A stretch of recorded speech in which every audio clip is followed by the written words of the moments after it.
Hello प्यारे विद्यार्थियों, आज हम 5th class lesson first Hindi व्याकरण का फर्स्ट लेसन करेंगे, जिसका नाम है भाषा और व्याकरण। विश्व में अनेक भाषाएं प्रचलित हैं। भाषा के द्वारा हम लोग अपने मन के भावों को प्रकट करते हैं। समय समय पर जिस समय भाषा का विकास नहीं हुआ था, उस समय मनुष्य हाव भाव यानी संकेतों के माध्यम से अपने भावों को प्रकट करता था। विभिन्न परिस्थितियों में संकेत भाषा का प्रयोग किया जाता था, परंतु मुख्य रूप से हम लोग बोलकर, लिखकर अपने भावों को व्यक्त करते हैं। यानी जब भाषा का खोज नहीं हुई थी शब्दों की, उससे पहले हम सिर्फ बोलकर ही अपने बातों को एक दूसरे के सामने प्रकट करते थे। भाषा के हमारे 3 प्रकार हैं: संकेत भाषा, मौखिक भाषा और लिखित भाषा।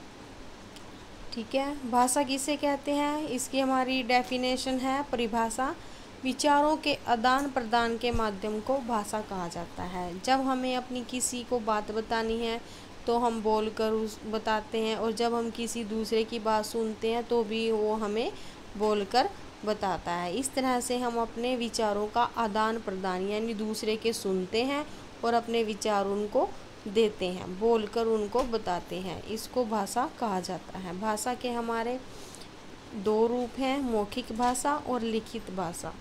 मौखिक भाषा मुंह से बोली जाती है तथा लिखित भाषा लिख कर प्रकट की जाती है। सभी प्रकार की भाषा में अर्थपूर्ण शब्दों का प्रयोग होता है। अर्थपूर्ण शब्दों को व्यवस्थित क्रम में रखने पर वाक्यों का निर्माण होता है। वाक्यों के द्वारा हम लोग विचारों और भावों का आदान प्रदान करते हैं। भाषा के लिखित रूप से कुछ चिन्हों का व्यवहार किया जाता है, और इन्हीं ध्वनि चिन्हों को हम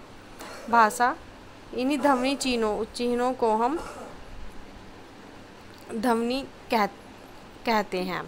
प्रत्येक भाषा में विशेष प्रकार के ध्वनि चिन्हों का प्रयोग होता है, इसलिए प्रत्येक भाषा की लिपि भिन्नता पाई जाती है। और हिंदी भाषा की लिपि